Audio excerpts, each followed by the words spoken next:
Ratio. Today we're mixing it up a little bit. We're going to be streaming some games again. This time, though, Billy is able to communicate with us. Right, Billy? Bringing some heat, baby. All right. Dylan, how you doing, buddy? I'm doing great. How about yourself? Doing good, man. Doing good. Let's kick it off with Dune. We both watched Dune last night. Real quick, did you Go check? ahead. Can you hear? Are we actually hearable? Are we actually doing the thing? Are you live on? Let's take a look. Let's take a look. I'll try. Yeah, I hear him. Yeah, we're live. I hear the audio. Perfect. All right. So yeah, let's start with Dune. What are your thoughts? I really enjoyed it. I went in, and I feel like I made this mistake. This isn't the first movie I've made this mistake with. I went in thinking the movie was just going to be, this was like the end. I was like, oh, it's, the sequel, and it's the final one. I did that with John Wick as well. I went in seeing John Wick 2, and I was like, oh, this is the final John Wick. It was not. Spoiler, it's not with Dune. There still, isn't officially Dune 3, but the way the movie is, it left it open for a third one, but I really liked it. I'm enjoying the lore and kind of diving deep into that world of Arrakis and House Atreides and the Emperor and all that. So I really enjoyed it, and the sci-fi and visuals were amazing. What do you think, Billy? Dude, so first off, I think I'll clarify. I've never read the books. I knew nothing of the Dune universe really before ever watching these movies. And I recently rewatched Dune 1, and my comments from that movie are still stand. It's like that truly was a part one. Yeah. If you Dune 1 and 2 both exist, it's a much better, I think, experience as a fan who is coming in raw to the genre, or not to the genre, but to this IP. But having seen 2 now, it did bring closure for me, at least, for a lot of stuff, and I'm actually kind of weirdly okay with it staying where it is. Yeah. I would love to have a 3 if that's an option, and the quality is as good as 1 and 2, but if it never got a Dune 3, I would be totally okay with that. I think I kind of like it was just written so well, the way it played out on screen, where I felt like I got resolution, or the inner geek in me is kind of excited with having all of the possibilities available as to what's happening. So I guess let's just dive into spoilers, I guess, because these books are 60 years old at this point. Just in case, we'll say what's your number rating on it, would you say, before we go spoilers? Honestly, I thoroughly enjoyed it. Honestly, 10 out of 10. I there's nothing wrong with it. I thought it was I thought from a creative vision, it's always tough to make a book adaptation, and provide the fan service, but also still make it entertaining to someone coming in new. I didn't think it was overly cheeky. I didn't think I thought the acting was really, really great. Nothing really took me out of the movie. I thought it was the pacing of the movie was really great. And the world building, to build out the different races, and I don't know what you would call them, but the different houses, I guess, and how they all operate, and their cultural differences, to be able to show that on screen, and provide the kind of depth that I walked away with in terms of what each culture has to offer. It didn't show all of them, right? But 3 or 4 of them, you kind of have an understanding of how all the intricacies work. And I always like the kind of the politics, the mind-bending kind of drama stuff. I like that stuff, and this movie just really hit perfect. So from that, it was It was really enjoyable. I loved it. There's nothing. I don't want to put an like, arbitrary 9 out of 10 because I don't know, what it did wrong. Yeah. Except for maybe Drax's character. I felt like he was. Well, I don't and know, he left something to be. I know. I agree with you on this one. Last night you said Christopher Walken as the Emperor. I didn't feel Yeah. like the Emperor was, built up to be this scary dude. And Revered. Yeah. and he wasn't. He was kind of weak and old, which maybe is the point, I guess. But And ignorant. yeah, But like completely ignorant, like came underprepared, horrible tactician. Like when you look at House Atreides, and you look at like their, like the way that they went into Arrakis, and like the way they planned and had everything laid out, and how they were going to go about things, and like their war council was legit, and it was just like planned. yeah. I felt like the Emperor just showed up, and it was like, oh, he brought his whole army, and then, oh, I guess there's a nuke that could go. I was like, wait, what the hell? Okay. Yeah, and I did some research. Like, there's a lot of lore that explains why certain things but like I can agree that they weren't essential for us to know. Like the whole nuke thing. I guess if you launch a nuke at another like house like directly, that is like grounds for everybody to nuke you. And the way Paul did it, where he nuked the mountain, was like safe. Spike. Yeah. Oh wait, what? So Yeah. you're saying, like politically it was safe? Yeah, Like, politically it was safe, and he wasn't gonna get like. yeah, that seems like a lawyer loophole right there. I don't know about that. That And then I seems guess- to be thin. Also, I mean, we'll have to see if Kyle remembers when he comes in, but I guess like in the books, the houses have like 10,000 people versus Arrakis, I guess somehow has like 1 million. And so that's why Paul is so powerful, is because it's like 1 million people on this planet that are crazy about him. Hey, has anyone seen my gas truck? Yeah, I mean, I think they kind of showed that, like showcased that in terms of its scale, because even in Dune 1, when the Atreides house landed, the Harkonnens said that there was only 50,000 of the Fremen, and it turned out that there were like literally millions, potentially millions of them. Which I feel like if you're living on the planet with another species, you'd think you'd probably investigate that at some level. Yeah. I don't know. But I guess So, the South the they couldn't Harkonnen- access. Or whatever. Well, yeah, they couldn't access and then also just didn't want to. But like, I feel like it was pretty common, at least across the characters that we saw, it was pretty common knowledge that the South was absolutely inhabited by these fundamentalists, and the Bene Gesserit were there doing work, and like I'm not sure how they kept all of that a secret. But yeah, because while... the Harkonnens believed that nobody lived there. We're almost there. And then who corrected them? It's completely uninhabitable. And Yeah. and the guy was like talking to the Emperor's like, I'm so surprised, and it's like, what? How? You think you would know. But You anyways, think yeah, he I was, would. like, on this planet. So we can get to And there we spoilers, are. which we already kind of Rose will take it have. from I would give it a. Spider-Man. I'd probably give it a 10 out of 10, especially if you combine it with the first one. It's a great experience. It made me really like a desert planet. You know. Yeah, exactly. And that's a great point, because I usually don't like that landscape. I think it's kind of boring, and it definitely falls into like a lot of the tropes that you associate with like sci-fi fantasy desert, like big worms and shit like that Yeah. and stuff like that. But the way that the depth of the way that like humans live there, where they have like these specially designed suits, and it's like plausible that they are living in that manner, right? It's like all dust. They have these filtrations to absorb any kind of moisture. Anybody who dies or anything that dies, they've built ways to suck the water out of you, and use that. And like they describe that basically they only need to drink about a thimbleful of water a day to stay hydrated.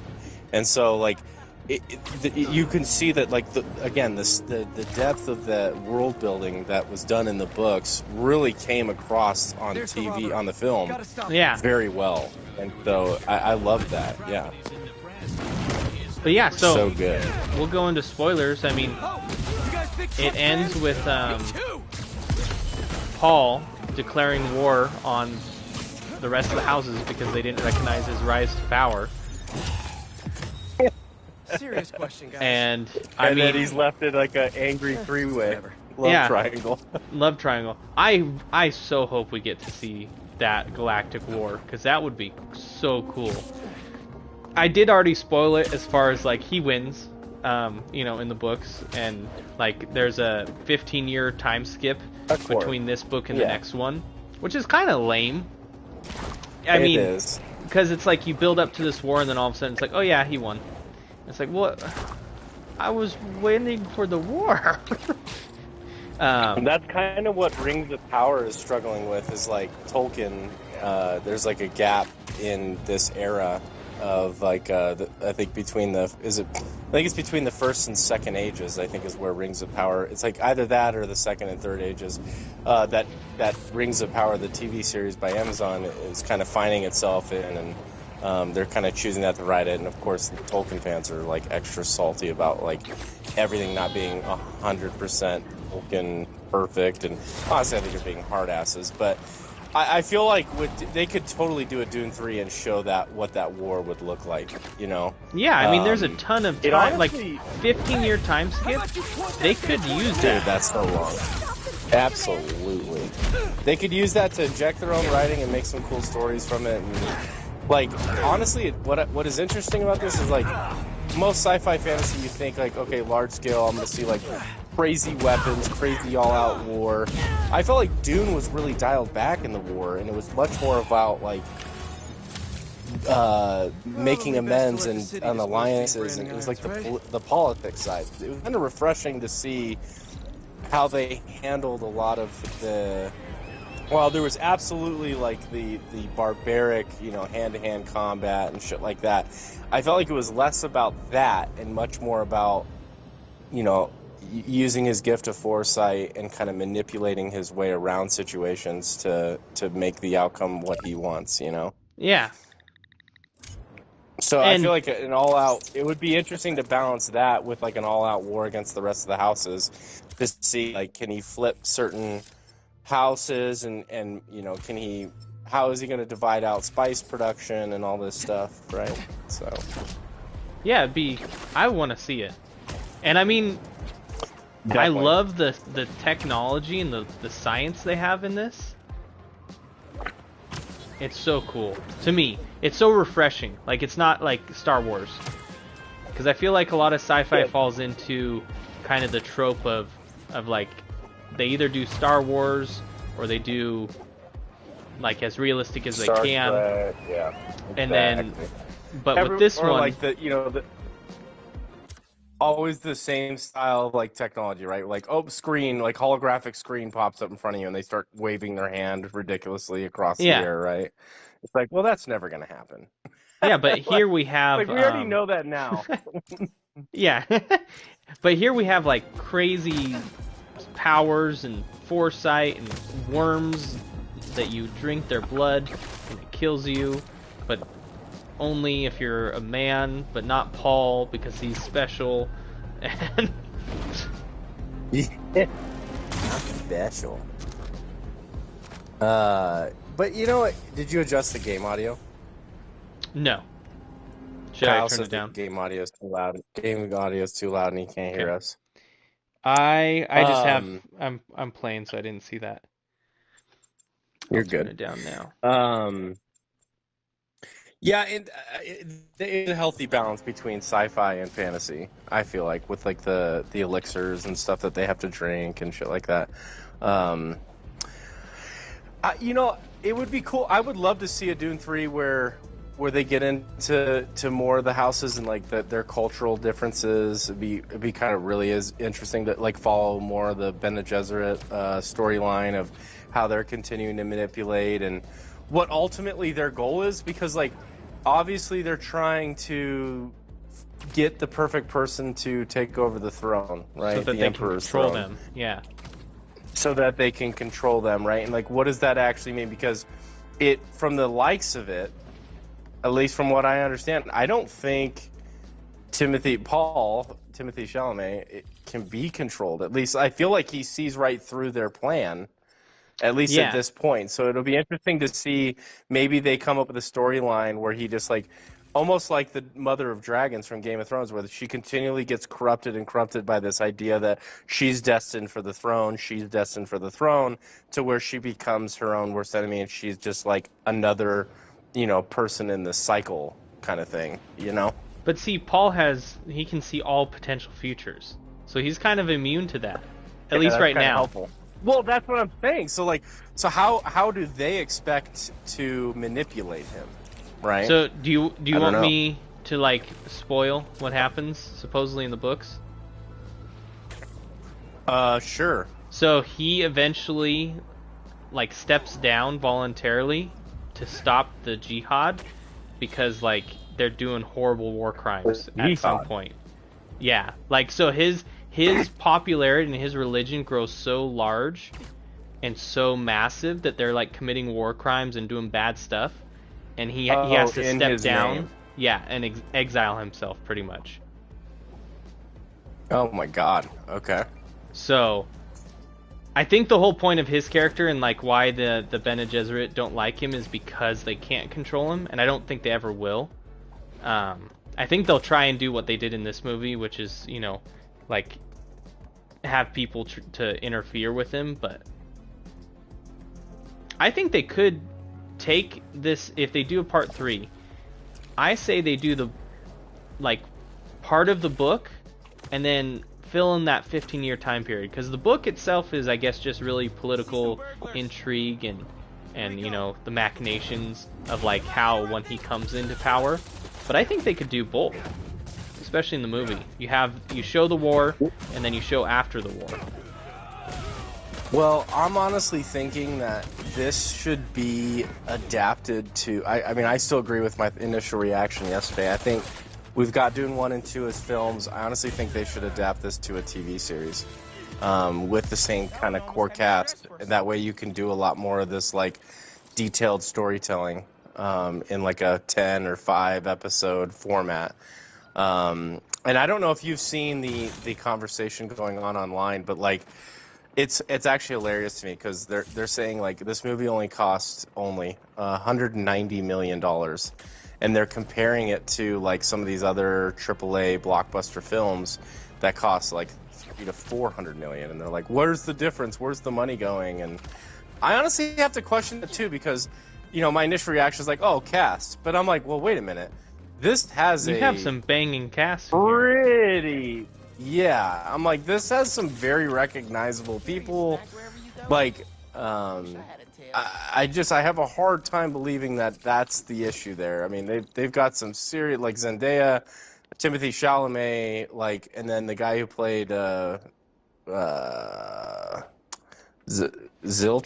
What was his name?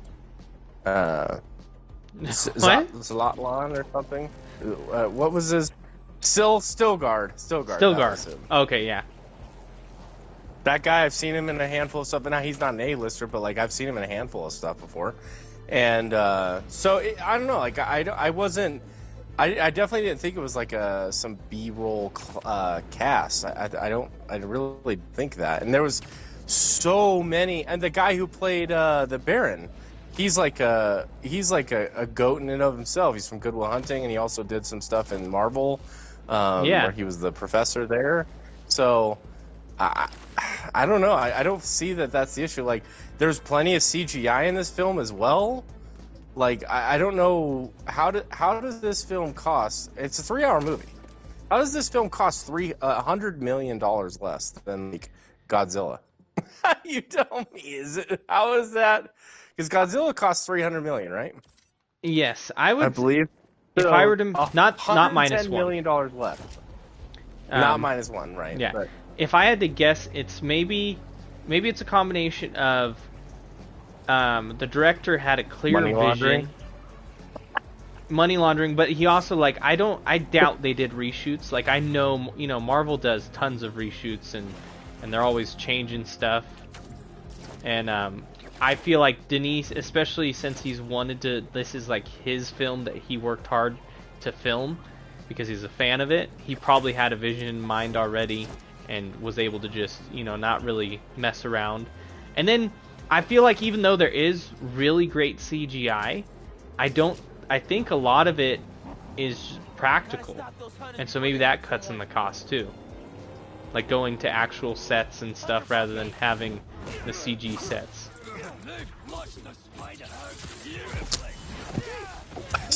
But Oh. you don't, you like, can you hear me? Yes, now I can. So, you don't think that, like, this is a conversation that's going on? Like, obviously it's easier and more predictable and you can, like, judge the cost of... Like, I'm sorry. I have a very hard time buying the idea that it costs more money to, like, create like assets that you can then repurpose for the entire movie versus doing an entire practical set. Like I obviously that's probably the case in some, and maybe in this film it was because honestly like desert landscapes is just a lot of sand, right? So it's not like highly detailed with a bunch of little intricate items. Yeah, you don't like have that, to make buildings I'm sorry. you know. Right. But I'm sorry, I mean, how many fucking times, like, let's be real. How many times have these studios made a movie that had a building in it? Fucking hundreds. So, like, you should have a million building art assets to pull from and you can make a couple tweaks. Like, you're not reinventing from the ground, right? I mean, building is, like, the most standard asset. You could buy shit on Unreal Engine, it just, like, for free, part of their standard startup pack. So, like these are, I don't know, these are assets that are... I don't, you know what I'm saying? Like, Yeah. you're building, it's something that in a virtual world, like you're just collecting pixels versus designing, building, purchasing, getting the space to implement a fucking practical set. Like, are you kidding me? Like, because where they film this is always densely populated areas, so like it's going to be on a film set, and so you've got to dedicate, you know, a freaking ballroom size area to film to this one set, and then you got to break it down, tear it down, and probably build a different one later on. So, I don't know if I fully buy the idea that it's so much cheaper to do practical. I don't know about that. I don't think it's just that. I think that might be one factor, but I mean, also, who knows how they're able to. Denis was able to do it. He's a magician, you know. And How maybe do you pronounce his name? Denis. Oh, I thought it. Villeneuve. Oh, okay. Villeneuve I thought it was Villeneuve or whatever. Whatever. I don't know. No. There you are. Villeneuve? No. I thought it was Villeneuve as well, but I think it's Villeneuve because I think he's French. Villeneuve. Okay. He might be. I don't know. Oh, okay. But it also could be maybe his placement of CG is very sparing. Like, you know, he'll use it in like little area. You know, like he uses it purposefully. Whereas, like you see Marvel these days, most like 99% of what they film is on a blue screen. Yes. And so like maybe the whole damn movie. Yeah, maybe by them going to location and filming in this desert, I don't know how that saves more money, but maybe it does somehow. Yo, looks like you found my stash out in Hunter Yeah. Point. Prowler's first training ground. I don't know. I mean, it What is is- interesting. I feel like we've gotten to dollar amounts that are so ridiculous and silly at this point that like we should be paying a lot more attention to the accounting of all this shit. Like if the Yeah. difference is $30 million, that's a huge difference. What did the people online say? What's their guess? They joked money laundering. That like, you know, for Godzilla and his other films, like there's some funny accounting going on, which I'm sure that's the case, right? They just show like fake costs, you know, and to get down because they know they're gonna make more money on it, and so they show a loss, but really they made a shitload of money on it. I'll drop you right Yeah, could be You know, that. because like, what do you? I mean, how much is really a cost versus like a Hope that wasn't too rough of a trip. I don't know, an asset, right? Like you purchase shit to put on your film set, but now you own that, and you don't really. They had me. I don't know. Uncle Aaron's got a stash. I think we're probably getting too far into the weeds of like what Hollywood. I think they're doing just fine on this film. Let's put it that way. And I feel like $200 million. I felt like I watched a big budget film. And and it came through. I was not taken out of the film at any point in terms of, oh, this doesn't look that great, or oh, I wish the acting was better, or needed to be tightened up here, or whatever. I felt like it was done really well. Yeah, I agree. And I mean, it's just the cinematographer, whoever he has, he's great at it though, because Blade Runner was the same, where it just looks beautiful. The exact same. Yeah. But it's so funny when you like really kind of start watching a lot of the same films from like a director, and you see a lot of the creative style sort of bleed through from movie to movie. The soundtrack though was phenomenal. Yes, and they used Hans Zimmer, I think. Was it? I think it was. I think I saw him attributed at the end. Well, let's stick with the film motif here. Christopher Nolan finally gets the nod at the Oscars for Best Director. I still can't believe Birdman won it over Interstellar. That one's kind of weird. I know. I never watched Birdman. Did you? I did. It's like a weird. It's definitely creative, but I don't know. I'm super biased because I love sci-fi. So like I think, but I really do believe Interstellar should have won. I think that's one of the greatest movies of all time. Oh yeah. You don't see fucking Birdman on a list for any of that. No, you don't. You know? And I mean, there's things that like transcend its genre. Yeah. Like love. Transcends all dimensions. Or whatever. That's right. But yeah, I mean, so Christopher Nolan won, which amazing for Oppenheimer, and Oppenheimer won a bunch of awards. It won like best supporting actor, supporting actor. Killian won, so Robert Downey Jr. finally got his award. Completion to Redemption Arc. He platinumed. He got platinum. Yeah. Get that platinum trophy. Which, I mean, like you were talking with me, but last night we were talking about, Billy said that like he feels like Robert Downey Jr. should already feel renowned for his role in like Iron Man and how big of a deal that was. And I agree. You know, because it's like, but maybe, you know, with actors, maybe they're kind of hoity-toity and they're like, but I want an award. Yeah, I mean, well, that's the pinnacle of their profession, right? Like, yeah. It's an award given by their peers to them. You know, it'd be like, you know, if you, whatever industry you work in, like all the top companies gave out awards for best salesman or whatever your job is, you know, and there you go. You know, but it's not just your company; it's like everybody. I don't know. I think I stopped watching award shows a long time ago because I just don't find it. When I was talking with some people today actually, and I was like, I remember the exact time I stopped watching it because my mom and grandma and family growing up, like they would always tune into them all. Golden Globes, it was the Grammys, it was this, like all the damn, you know, country music awards, like everything, like all the award shows they would watch, and they were always kind of a little weird to me. But the moment I stopped watching it was when that silent film, The Artist, won Movie of the Year, and not a single person that I knew had ever even not only seen it but even heard of it.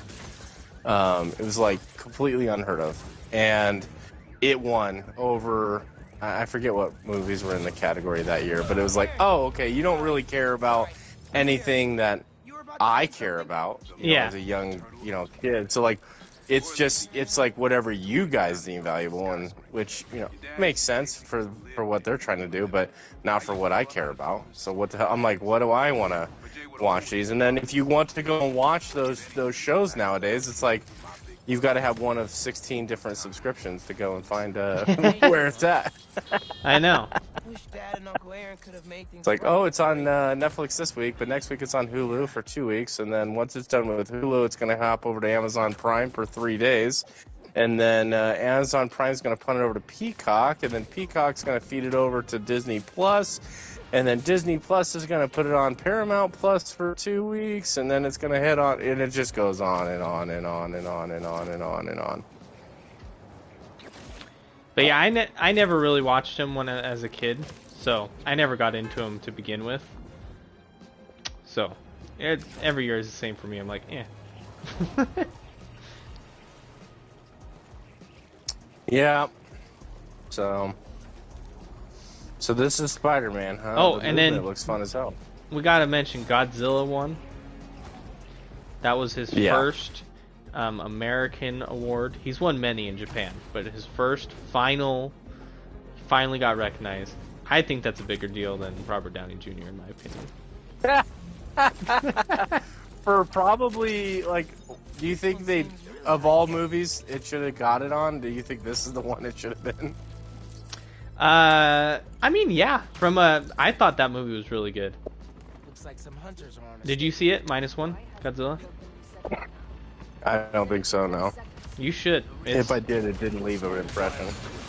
Well, then you probably didn't see it. It's an amazing film. I don't know. I love shit like blowing up like the rest of them, but I just am not a monster guy. I don't know.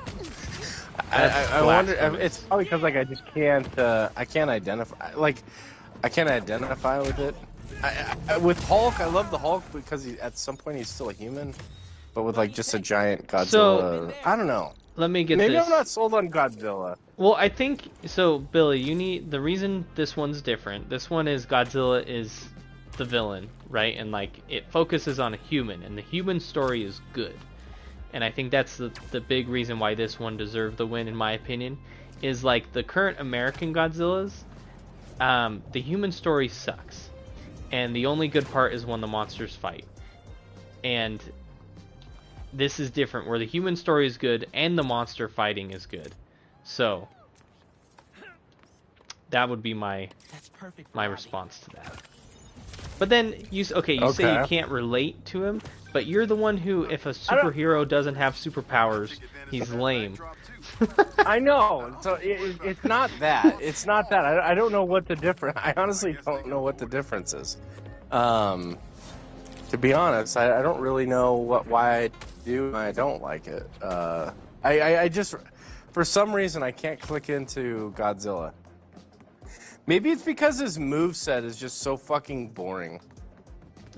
Wow. Like, I don't know. Like, he just stumbles around and screams really loud and blasts a laser, and that's about it. Billy, you are breaking my heart. You need to Like, watch I -0. Or -1. Okay. Does he have a better moveset there? No, but it's just a great movie all around in the storytelling sector. The moveset, you should watch. I mean, you watched the legendary ones, the ones that are currently going on. They're expanding his moveset a lot. Okay. Well, they gave him longer arms, and he was like going fisticuffs on. Yeah, now he's skinnier. One, so. Yeah. Okay. Well, I think there's just. I think it's just a little played out. I mean, 80 years of Godzilla, I think we can call it. Wow! 60 How years dare of you? Godzilla. We're finally getting good Godzilla content. I'm so disturbed by your train of thinking, Billy. This is what I've been waiting for my whole life. It's so funny because, like, I feel like all the stuff you and Kyle are into, like deeply into, is the stuff I couldn't give a shit about, and then the stuff that I'm like really hyped on or like really into, you guys are like, I don't really care about that. I know. Heartless. Like I was talking with my wife today about like ARPGs and with like how loot works in them, and she was like, I only like to play games that are multiplayer. And I'm like, there's something totally to that, because like I loved Diablo 4 at launch. Like I had so much fun with Diablo 4. I was saying this, depending on how much it keeps my attention, like this might go in my top 5, all time. Unfortunately, the end game I think was plagued then, and it's still plagued now in terms of not much to offer. And I'm not one for real like creating a bunch of alt characters just to have alt characters. Yeah, it so kind of gets boring.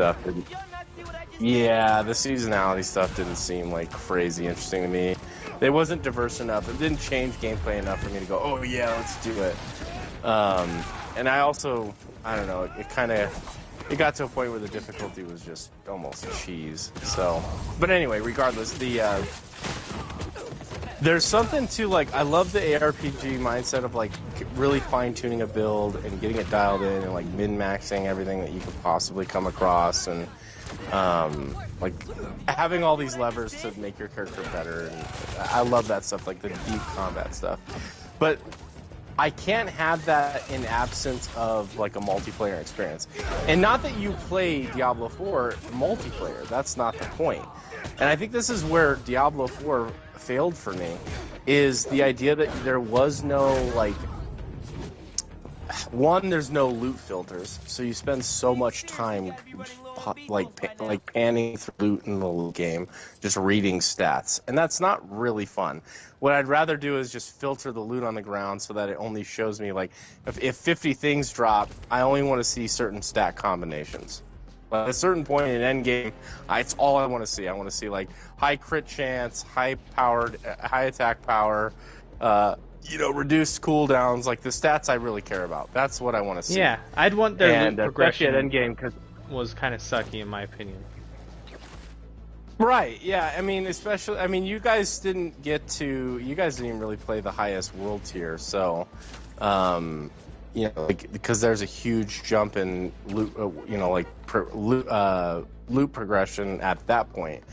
But a lot of them were gate-kept behind, like, uniques, and some of the uniques were really rare, and that's fine, but, like, that was those uniques were build-defining.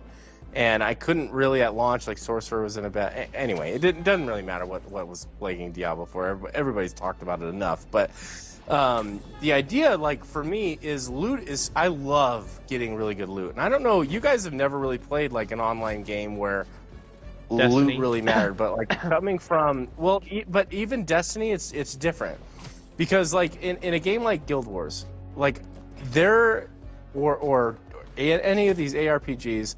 When you get a high value item that like you've been maybe target farming for, or you've been like looking for a while, and you then have the ability to like get a price check for it and see what the community values it, that feeling is so amazing as a gamer that I don't know if you or Kyle like have ever really played a game that offers that. Like I know that there's like rare stuff, in the game that like, oh, you finally unlock, but I'm talking like a 1 in 1,000 thing that like, or 1 in 100 type item that you're like really trying to strive for and earn, and then it finally drops, and then you can like sell it on an auction house or some way, or keep it yourself to use in your own builds or something.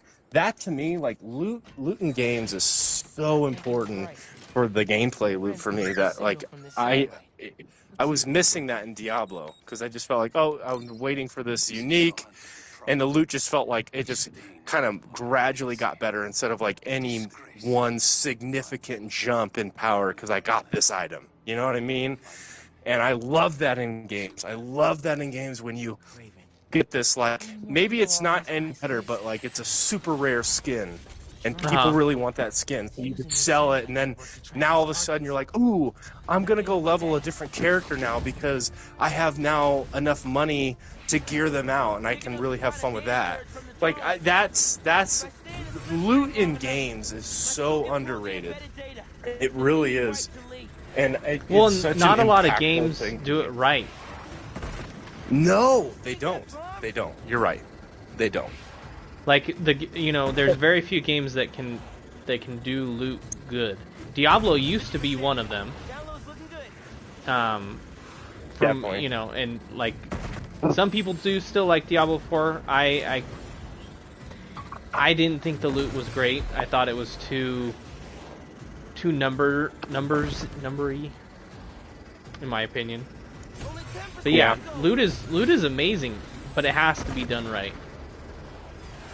It's got to be balanced between like just throwing like a wall of text at you, like 6% this, 2% that, 1% this. Like Diablo 4 didn't really explain its mechanics that well, and some of how the tier systems work, like it really sucked. Like if an item level power, you would never be able to roll like the highest tier. Because there would be tier jumps in terms of how it rolls. But if it was 625, one power level more, you would then have the highest. All of your stats would then scale up to the next tier. And it's also just a really dumb way of going about doing it, because you could get like a way worse item, but because there's that huge power jump at that margin, it's not as good. So, and then another thing too is like it's such a loot heavy game, you got to have a fucking loot filter in your game. Like this is what ARPG like. You're just getting spammed with all garbage loot by the end game. Like how many gemstones did you end up? You didn't even play the whole game, but how many gemstones did you end up leaving behind because they were practically useless at launch? Yeah. And they didn't have like a gemstone storage thing. So you ended up literally having to store these things. And, I mean, I had stacks of them in my storage. So it was just, like, stupid shit like that. And they like, arbitrary stack limits. Like, I think you could only hold 12 of them in a stack before it created a new spot in your inventory. It's, like, just dumb things like that. And so if you have a loot filter, you apply it to your character, and all of a sudden, you only see the stuff that you care about drop. Which is great for endgame because you're not staring at your inventory looking through 99% garbage. So, things like Last Epoch and Path of Exile got really good at this. And, I mean, I think Path of Exile, you do it through a mod, but still, regardless, like, they had the ability to be able to handle these types of systems and mechanics just to make the game more enjoyable. The whole point of playing video games is not to sit there and stare at the visuals and, oh wow, this game's really pretty, or that's not what ultimately gets you. It can help immersion, but that's not what ultimately gets you really invested in the game. It's the gameplay. Yeah. It's the gameplay loop, and any system that takes away from your experience to be able to play the game because you're spending a lot of time navigating the UI is a game that's made lesser because of that. Right, and that this plagues Diablo, because you go and you do like one Helltide event, and you probably have to port back to town. I mean, when I was grinding it like 3 times in one event, because your inventory's full, and all that shit that you collected is probably hot garbage, and maybe you find one item that's worth a shit. Versus if you had a loot filter, you're only going to pick up the stuff that you care about, and you're good to go. Yeah. Nothing's working. You play the game. Imagine that. You get to play the game. Wow. Imagine that. Yeah. And I'm not. Yep.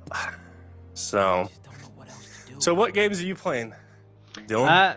Right now, Spider-Man, because they released the New Game Plus update, so I'm playing through the story again right now. And they added like. How's the difficulty jump? It's by the time you beat the game, you're so overpowered, anyways. Pete's too busy. And you the feel main thing they overpowered, added, like right at the beginning. I can handle everything what was that? myself. Do you feel overpowered when you start new game, like in Souls games, like when you do New Game Plus? Yeah. For the first like 25% of the game, you're like, wow, I'm walking through this, and then you sort of hit a wall. Does it feel like you're super overpowered still right now, or does it scale pretty well? You're pretty overpowered, and they didn't design it like Souls where it gets harder every New Game Plus. It just it's pretty much a reason to play the story again and earn more XP, level up a little bit more. Because now I'm leveling up. I don't know how much of a delay there is on the stream, but like as I level up, the main reason I'm doing it is I get new suit variants for these ones for Peter. And like you have to sink into the ultimate level. So like this one's really that cool. white one looks sick. The white one. There's multiple white ones. Damn. Anti-Venom? Yeah. So. Which one do you like the most? I want to see what all of them look like, but right now I think this one's pretty cool, this white one with the black. Yeah. But actually, my favorite is just the classic black suit. I don't think you can beat just the smooth. Like they kind of tried to redo it to give it like this armor look, like almost like exoskeleton bug armor. Yeah. But I like the smooth, like this one. You're classic Andy. I get it. I mean, it's really hard for me. There's so many suits in this game, Billy, but it's so hard for me not to just choose the originals just because they look so good. Like Miles here with his red and black. Like I could do Black Panther. I could do they even have a Wolverine outfit for Miles. I could do a Venom Miles, but I'm like, I can't beat the classic. Don't knock the classics. What do you think of this one, Billy? The Evolve suit. I'll wait. I see it on there. It looks like a teenager, like the internet at a hates cosplay convention. Yeah, it's pretty bad. I don't hate it that much. I don't think it's the best, but the internet like despises it. To me, compared to the Anti-Venom white one, Yeah. I mean, everything sucks. Oh, the one with the jacket that you were just looking at looked kind of cool. The DJ one, Like the that leather one's my jacket? favorite. That one Morales looks pretty cool. 2020. This one on Peter, I got a few favorites. This is a new one they added. I think that one looks pretty cool. Hellfire Gala. Yeah. Um, Do they sell that jacket in real life as like a collector's edition item? I don't think so, but that'd be a good idea. My most favorite with Peter is this. Can't beat Scarlet Spider. I this would one. rather wouldn't you? I don't know. Maybe I'm in the minority. I mean, I like just thinking of the Elden Ring DLC. Like, I would like a statue of Mesmer. Like that's kind of cool. But I'd rather have like a fucking give me the option to spend like $500 to get Vike's spear. Right? You know what I mean? Like, give me Vike's spear. Like the statue of Mesmer. Like that's cool, but. I don't know, like for a little figurine, $255. I'm especially if $250 skinny, whatever. Like skinny, weird, like a looking 12-inch. Yeah, like a little 12-inch figurine. Like I'm sorry, but like Vike's spear. In this game, collector's edition, I'd love to be able to say, all right, give me an extra large jacket, Miles Morales, tribute jacket, and have it actually be like a solid, worthwhile. Because you could, for $250. You could buy a damn good jacket and just throw a fucking Spider-Man logo on it, and sell that as like a collector's edition. Like, I feel like games could totally do it. And then, not only that, but it's wearable, continuing to market your game, in public with like the Spider-Man stuff. Like, people would wear it. I don't know. I'd rather have that than like a silly figurine. I feel you there. That's why, pretty much like. I've stopped. I used to buy a lot more collector statues, like when I was younger, but now I like the collector's items that are actually like something tangible. Like the Mass Effect one, I thought that was so cool. The N7 helmet. Yes, that's really cool. It's a collectible still that you can put on a shelf, but then you can also like wear it. Like, I don't know, with how much cosplay and how much cosplay is taken off and like Halloween and parties and like dress up parties and stuff like that, like that normal average adults still do today. Like, give me something I can wear and use that gives me more of a now it's a functional item instead of just like a something to collect dust on a shelf. You know, I Exactly. don't really have much. I just feel like they need to evolve in their thinking, and honestly, like, still use it to make money. I'm sorry, I'm not gonna spend $250 for a figurine, but I would spend $250 on a jacket that I could wear. You know what I mean? You're Yeah. gonna tell me you can't make money? You can't make money on a jacket for that you're selling to me for $250? Like, I have a hard time believing that. You know what I mean? And make the quality worth the shit. You know, and if it costs more, then make it $300, because now you're Yeah. like, still, I think you'll have an audience. People would buy it. Like, hey, this is an in-game jacket. Yeah, this is an in-game jacket. You know, like, there's so many apparel companies that I feel like would partner with your company that you'd be like, hey, here's the art asset that we created. Can you make something similar? I guarantee you, they would do all the work, partner with you, and share in the revenue. You, as your development studio, wouldn't even have to think about, you know, distributing and manufacturing clothing apparel. You let them handle that. Let them take their expertise, and you just revenue share. I guarantee you, they're doing the exact same model with these figurines, right? They're working with some it's toy some company or third 3D. party. Yeah, exactly. So do it with an apparel company and get creative. Like, sell 8 or 9 different collector's editions with different cool stuff to buy and really embrace the game. And I don't know. It makes total sense to me. I feel like it's a massive gap that they could absolutely cash in on. They're And missing out on. maybe there's some trick with, like, with volumes. Maybe they only sell like 100 or 200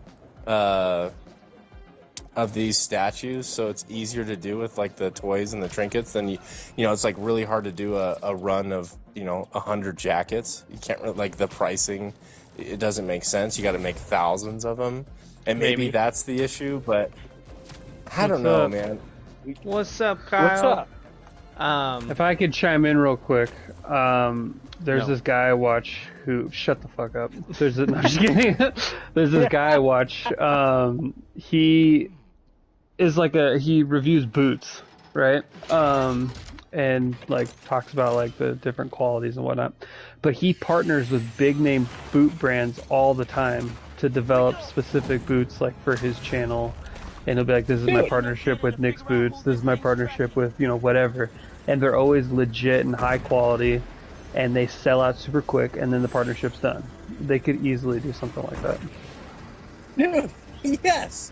They could do this and, like, do a run. I mean, like, if people are worried about the game flopping or whatever, do a run 6 months after the game's out. You know what I mean? Like, you don't have Partner to... with a well-known... I mean, if Cyberpunk came out and they had, like, V's jacket...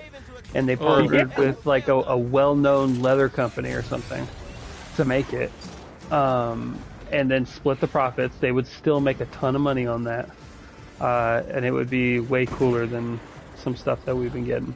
Well, I mean, Bandai Namco, they're actually pretty good at partnering, because they partnered with Cloak back when Elden Ring first came out, and then they have been, I forget who, but they like did partner with another clothing company not too long ago, and we're offering, like, I sent you guys, it was like the Lands Between sweatshirt or something like that, and it was the map.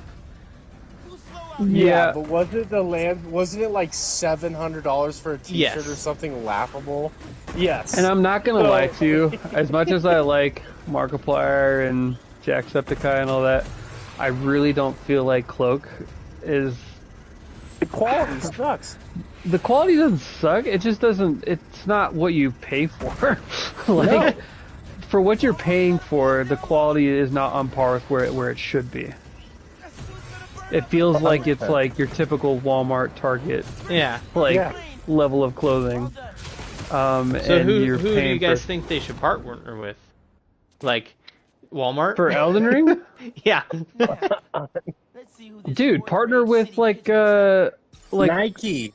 Adidas, no, like that's... I'm talking like a blacksmith channel, and have like a special dagger made or something, something nuts. Dude, go with the content creators and let them create something. Dude, that would be sick, actually. Then you're promoting them, like a Vati Vidya collab, right? From Software, Like a Lord actually, Troll. they commissioned this guy. I forget the name of their company, but they have a channel called That Works. It's like a blacksmithing channel, where they made the sword of Artorias, and it wasn't like it was one item that would be like, you know, $10,000 if you were to buy it because of the quality they put into it. But they could easily partner with something like that to get like a legit something small that's not obscenely crazy to build. You know, like I feel like it'd be cool. Absolutely, dude. We've been singing this song for like years, though. Like we've been saying that this needs to be a thing for so long, and I fail to understand how we aren't here already with how much, I don't know, like white labeling goes on across the apparel industry, right? Like there's fucking streamers out there that have their likeness on a coffee mug that you can buy. It got like 4 viewers, you know? And it's like, obviously that's like the bottom of the barrel easiest shit to do, but you're telling me that Bandai Namco sells 20 million copies of Elden Ring and they can't fucking find a partner to sponsor some, or like go into not even sponsor, go into a partnership for revenue sharing to do something creative and fun. And out of all the characters though, to have like a statue of, I would much rather have like a statue of like one of the more bestial type bosses. You know, like whatever that lion giant thing is that the lion dancer. Yeah, it would be cool to have something like that, or even like that big flame wicker basket thing. Yeah, dude, I would like. That'd be sick. I would like that. Yeah, sell the flame wicker basket, but it's a bowl that you can then serve out of. Like, make useful stuff. Like, I love the trinket stuff, but come on, man. It's 2024. People like things that have function to them. That's what they value. Like, make stuff like that. Make the wicker basket, sell it for $300, but it's a fucking, like, really high-quality bowl that you could serve Halloween candy out of. Like, that'd be sick. To be fair, they're probably still gonna sell a shit ton of those statues. and probably make a ton of money on it. But I think they could also like bring in a new audience of people, by expanding on their options. Because when you see that like the game's not even included, or I guess the base game wouldn't be included, but the DLC. But some of them, like, DLC's not even included or whatever, and it's like, really? Or we just, I think that they shouldn't even call it it shouldn't even be called, like, anything to do with the pre-order. That should just be bonus merch you can buy at that point, because it has nothing to do with getting the DLC, so... It's kind of weird.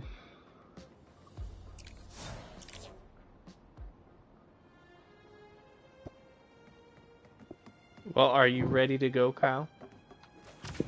You guys got super quiet on me. I was like, did I leave the chat room? You offended me deeply. I offended you because I'm pissed.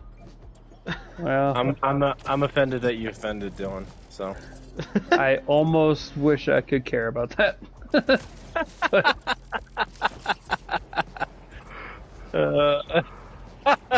I wish. Unfortunately, I'm out of stat points to put in that bucket of giving a fuck. I did not allocate anything to empathy. Oh shit. Well, we worked through our topics already, pretty much. We talked about Dune 2, and we talked about the Oscars and stuff like that. So, what have you? I know you just did all your prep work for Elden Ring, right? So, like, did you got max flasks and everything? Like, there was some collection stuff that I never did on my original character because I knew I was going into New Game Plus, and I ended up like collecting every single bell bearing in the game except for like the merchants and stuff like that. But there was some collection stuff that I hadn't even really done that was really fun. Yeah, I definitely don't collect in any game ever. That's not something that I got my build, and then that's pretty much the extent of what I did to prepare. I mean, I beat all the bosses, and I'm leveled up to a pretty decent amount, and I'm ready to take on the challenge. Oh yeah, it should be a lot of fun. But like collecting in games, like Oh man, that's not even fun to me. I hate going around picking up items and like there's no game I've ever played where that's ever been something that has been interesting to me. Even Spider-Man's if not there's- too bad. No, I don't even do it in Spider-Man. Like I could care less about his backpacks and taking photos and only reason I'll do it is to get a suit unlocked and that's the only reason. See, but there's a good reason, you know? Yeah, but the journey is not fun. Well, I don't think the journey is fun for anybody. It's a game. It should be fun, right? Isn't that the No. whole point? Games are not fun, Kyle.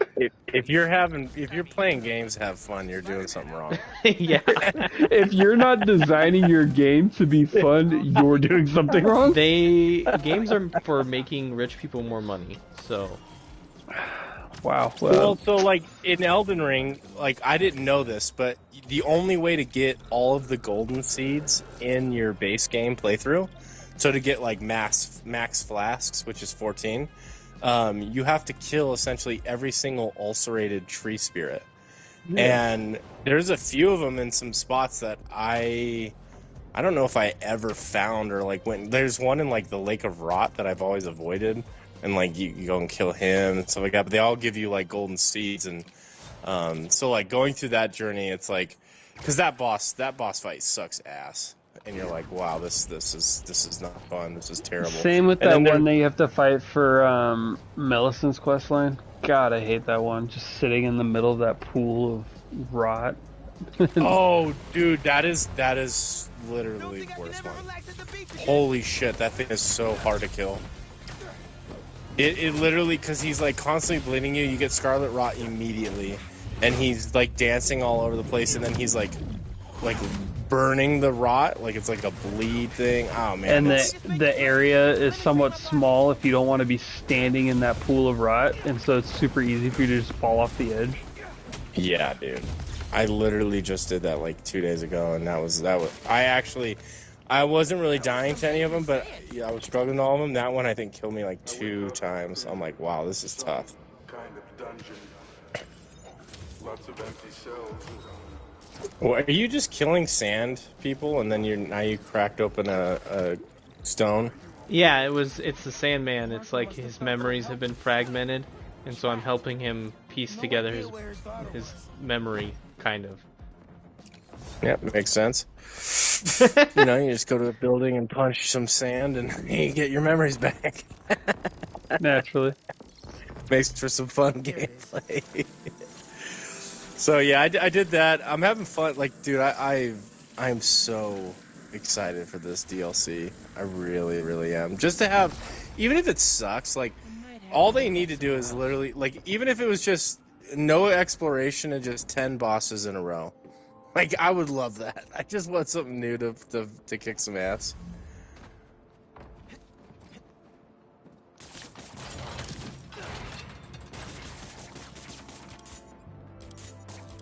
Opened up plenty of these before. Alright, Dylan, I'm ready. You ready? Okay. Been ready. Was born ready. Don't mind if I do. Born in the flame. Oh, real quick, did you guys see? So they're making a Dune game called Dune Survivor. It's a survival MMO. I guess like Conan Exiles. Yeah, it looks not great. Guys. No, No? not. I'm the wrong person to talk to about this. I don't like MMOs, so. Well, what if Billy it's take just that us one. boys? You know, just surviving. Dude. Because So what I there's this guess Dune is it like MMO Rust? The world of, like, if it takes place on Arrakis, like, that's not that entertaining to me. That's not a very, like, fun and inviting environment. It looked amazing.